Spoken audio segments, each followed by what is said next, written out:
इस एपिसोड की शुरुआत में हम देखते हैं कि लिन फेंग जी मान्याओ की बातों को सुनकर गुस्से से उसे दूर हटाकर कहता है, क्या तुम यहाँ पर बच्चों का खेल खेलने आई हो? तो जी मान्याओ भी उससे फ्रस्ट्रेट होकर कहती है कि हाँ, मैंने गलती की है, लेकिन वो गलती मैंने स्ट्रांग बनने के लिए की है, जो कि इस दुनिया में मौजूद सारी ही लड़कियाँ कर सकती हैं। पर फिर भी मैंने कभी तुम्हें चोट नहीं पहुँचाया है और ना ही कभी भी तुम्हारी जान खतरे में डाली है। तो लिन फेंग भी उससे गुस्से से कहता है कि अगर तुम्हारे ग्रैंडपा ना होते तब तक तो मैं तुम्हें खत्म कर चुका होता। और ये कहते हुए वो एक स्ट्रॉन्ग ऑरा रिलीज करता है, जिसके कारण जी मान्याओ दूर जा गिरती है और फिर उससे कहती है, अच्छा तो तुम अब सक्सेसफुल हो गए हो, तुम मुझे पसंद नहीं करते, तो ठीक है। जिस पर लिन फेंग उससे कहता है कि अगर तुम्हें और कुछ नहीं कहना तो तुम यहाँ से जा सकती हो। तो जी मान्याओ उससे एक टोकन देते हुए कहती है कि ये मेरे ग्रैंडपा ने तुम्हें देने को कहा है, क्योंकि इसमें तुम्हारी मॉम की इंफॉर्मेशन है। और वहां से जाते हुए लिन फेंग को वार्न करके जाती है कि किसी पर भी आसानी से भरोसा ना करके सारी चीज़ों पर ध्यान देना। जिसके जाते ही शाओ तियान वहां पर अपीयर होता है और लिन फेंग से कहता है, लड़कियों का दिल तो समुद्र की गहराइयों के जैसा होता है। वहीं उसके जाते ही लिन फेंग उस टोकन को ओपन करता है तो उससे उसकी मॉम के बारे में पता चलता है कि उसकी मॉम एक्चुअल में वही है, शाओहू क्लान की प्रिंसेस शाओहू शिंग्यो। ये सुनकर लिन फेंग काफी हैरान होता है। तभी आसमान में एक आवाज सुनाई देती है जो कि लिन फेंग से कह रहा होता है कि कौन है लिन फेंग। और उसके इतना कहते ही वहां पर एक मैजिकल पोर्टल अपीयर होता है, जिसके अंदर से एक एल्डर बाहर आते हैं, जिसे देख सब के सब हैरान होते हैं। साथ ही उसके वहां अपीयर होते ही सुप्रीम एल्डर भी लिन ये के साथ वहां पर आते हैं। उन्हें देख लिन फेंग कहता है कि मैं अभी इन्हें वापस भेज कर आता हूँ। और इतना कहकर वो उस एल्डर के पास जाकर उससे पूछते हैं कि आखिर आपको लिन फेंग से क्या काम है। जिस पर वो एल्डर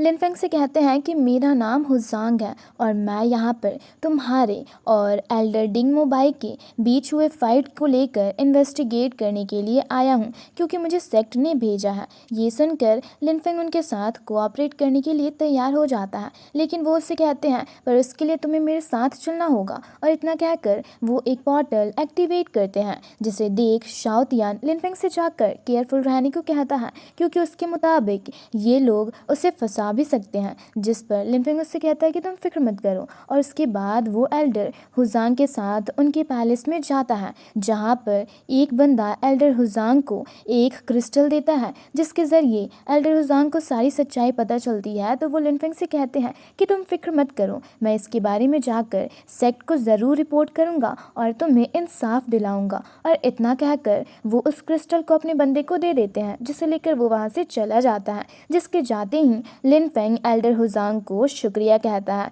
तो वो उससे कहते हैं उसकी कोई ज़रूरत नहीं है, ये तो मेरा फ़र्ज़ था। वैसे तुम मुझे अंकल बुला सकते हो, आखिर तुम स्वॉर्ड किंग शाओ तियान और हमारे क्लान की जीनियस शाओहू शिंग्यू के बेटे जो ठहरे। ये सुनकर लिन फेंग हैरान रह जाता है और कहता है कि आपको मेरे पेरेंट्स के बारे में कैसे पता, क्या आपके पास इसका कोई प्रूफ है? जिस पर वो उससे कहते हैं, हाँ, तुम्हारे अंकल शाओहू शियांगरू के पास उनकी तस्वीरें हैं, मैं अभी उन्हें यहाँ पर बुलाकर तुम्हें दिखाता हूँ। अब इस पर भी लिन फेंग को डाउट होने लगता है और वो उनसे पूछता है कि क्या मेरी मॉम भी यहाँ पर आएंगी। जिस पर एल्डर हु शांग उनसे कहते हैं, नहीं, तुम्हारे ग्रैंडपा बीमार है, इसलिए वो अभी उन्हीं के साथ हैं और तुम्हारे ग्रैंडपा को ठीक होने के लिए डिवाइन वाटर की ज़रूरत है, जो कि एक खतरनाक एबिसी के अंदर मौजूद है। एक बार हम वर्चुअल गॉड रिलम के 6th लेवल में पहुंच गए तो हम उससे ढूंढकर तुम्हारे ग्रैंडपा को ज़रूर ठीक कर देंगे। अब इस पर लिन फेंग उनसे पूछता है,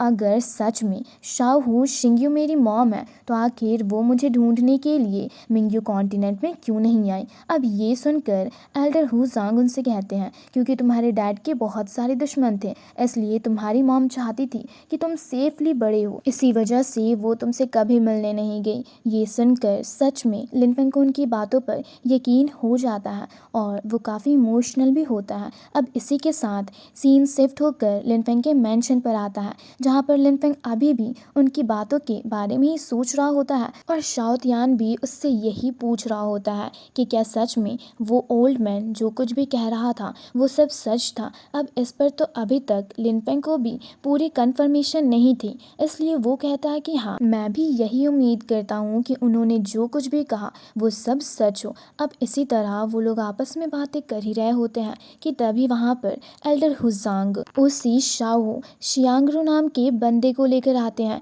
जिसे वो लिनफेंग का अंकल बता रहे थे। अब उन्हें देख लिनफेंग काफ़ी हैरान होता है। तभी एल्डर हुजांग उससे एक क्रिस्टल बाहर निकालने को कहते हैं जिसे वो निकाल कर लिनफेंग को उसके मॉम डैड की तस्वीरें दिखाने लगते हैं जिसमें उसकी मॉम डैड की यादें भी होती हैं और हम देखते हैं कि किस तरह से लिनफेंग के मॉम डैड ने उसका नाम लिनफेंग रखा था। साथ ही ये सब देखकर लिनफेंग भी काफ़ी इमोशनल होता है। वहीं ये सब देखकर शाओ शियांगरू एक मिस्टीरियस स्माइल करता है। ऐसा लग रहा होता है मानो वो कुछ छुपा रहा हो और फिर वो लिनफेंग को उसकी मॉम डैड की जो यादें उस क्रिस्टल में होती है वो दे देता है जिसे लेकर लिनफेंग काफ़ी इमोशनल होता है और उन्हें थैंक्स कहता है। तो वो उससे कहते हैं कि इसकी कोई ज़रूरत नहीं है, आखिर हम फैमिली है तो तुम्हें थैंक्स क्यों कहना। अब इसके बाद लिनफेंग उनसे अपने ग्रैंडपा के बारे में पूछता है तो वो उससे बताते हैं कि तुम्हारे ग्रैंडपा बहुत बीमार है, उन पर किसी भी दवाई का कोई भी असर नहीं हो रहा है।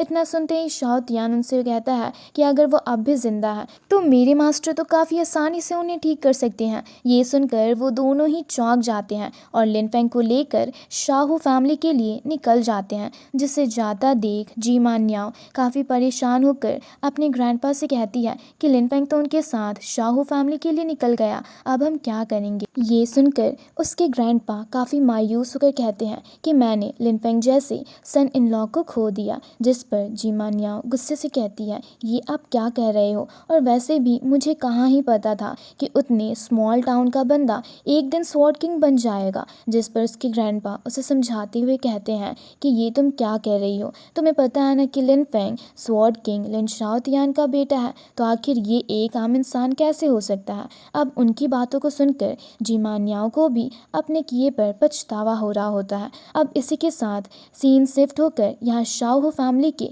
मेंशन पर आता है जहाँ शाओ शियांगरू लिनफेंग को उसके ग्रैंडपा यानी कि अपने सेक्ट लीडर के पास लेकर जाता है। जहाँ लिनफेंग देखता है तो वो काफ़ी ज़्यादा बीमार होते हैं। वहीं लिनफेंग को देख वो शाओ शियांगरू से पूछते हैं कि आखिर ये कौन है, जिस पर वो उसे बताता है कि ये लिनफेंग है, शाओ शिंगयू का बेटा। ये सुनकर वो काफ़ी खुश होते हैं और कहते हैं कि फाइनली तुम यहाँ पर आ ही गए। वहीं उनकी हालत को देख लिनफेंग उनसे कहता है ग्रैंडपा आप फिक्र मत कीजिए, मेरे पास लाइफ एसेंस नाम की एक एलिक्सर है जिसको लेते ही आपकी तबीयत काफ़ी हद तक ठीक हो जाएगी। ये सुनकर तो शाओ शियांगरू हैरान रह जाता है। वहीं उसके इस एक्सप्रेशन को लिनफेंग नोटिस कर लेता है और वो समझ जाता है कि कुछ तो गड़बड़ है, पर इसके बावजूद वो उस लाइफ एसेंस नाम के एलिक्सर का इस्तेमाल ग्रैंडपा पर करता है जिसके कारण ग्रैंडपा की तबीयत पहले से काफ़ी हद तक ठीक होती है। और वो लिनफेंग से पूछते हैं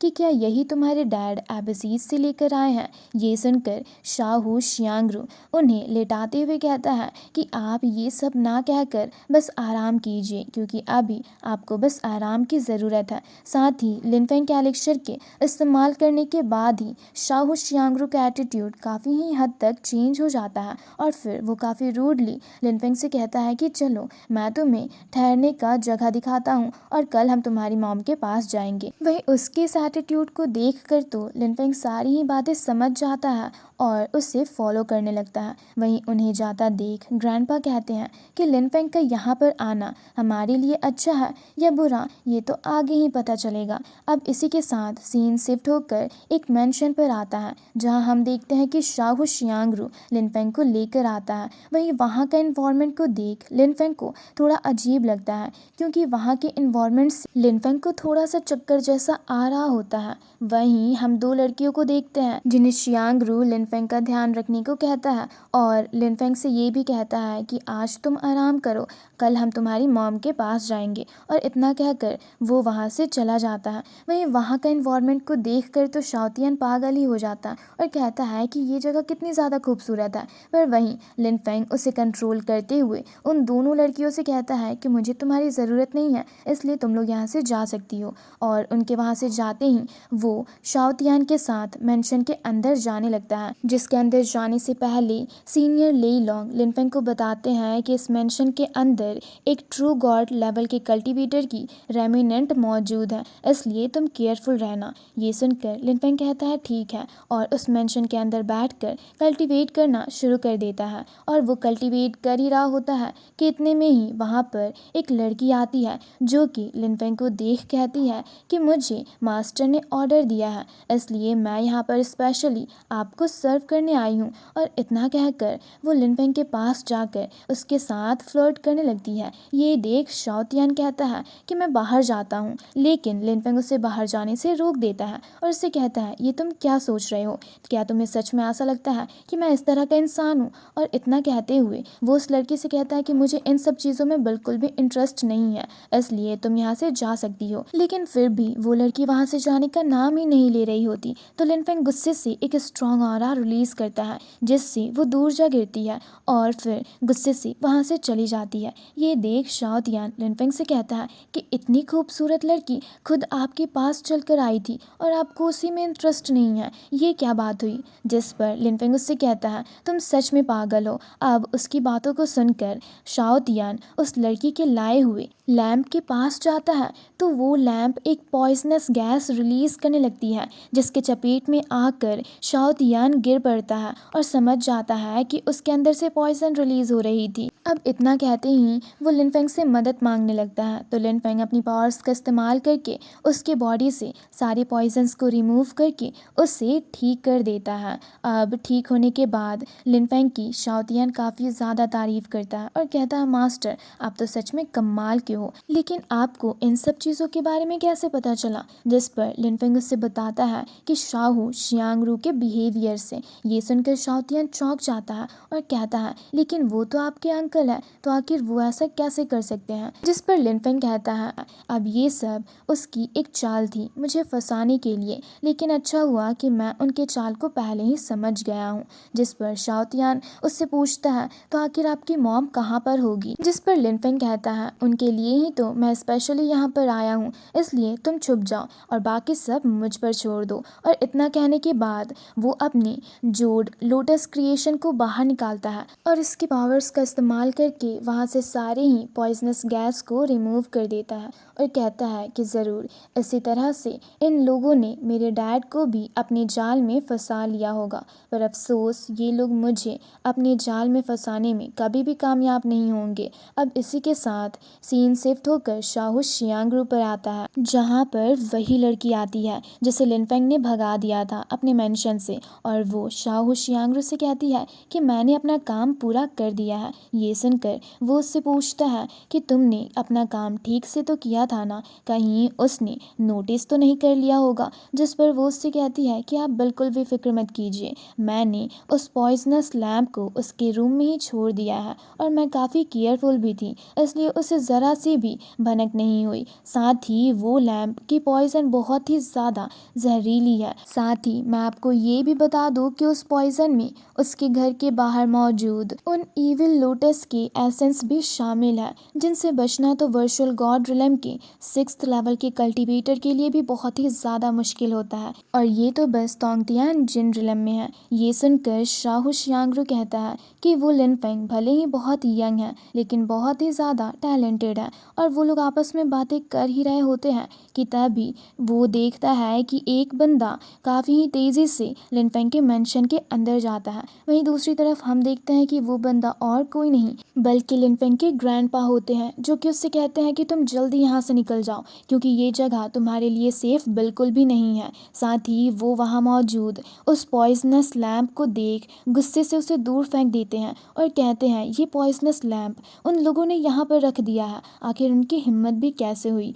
अब इस पर लिनफेंग उससे कहता है, ग्रैंडपा आप बिल्कुल भी फिक्र मत कीजिए, मुझे कुछ भी नहीं होगा, मैं इन लोगों को हैंडल कर लूंगा। तभी बाहर शाहू शियांगरू उस लड़की के साथ आता है, जिसके आते ही लिनफेंग बाहर जाकर उनसे कहता है, मेरे प्यारे अंकल इतनी रात को मुझसे मिलने आए हैं, आखिर बात क्या है, ये तो मुझे पता ही नहीं है। ये सुनकर शाहू शियांगरू लिनफेंग को गुस्से से देखने लगता है और इसी के साथ हमारा ये एपिसोड यहीं पर ख़त्म होता है। तो मैं उम्मीद करती हूँ आप लोगों को ये एक्सप्लेनेशन वीडियो पसंद आई होगी, तो हमारे चैनल को ज़रूर से सब्सक्राइब कर लेना। जल्दी ही मिलते हैं इसके एक और धमाकेदार एपिसोड के साथ। Thanks for watching.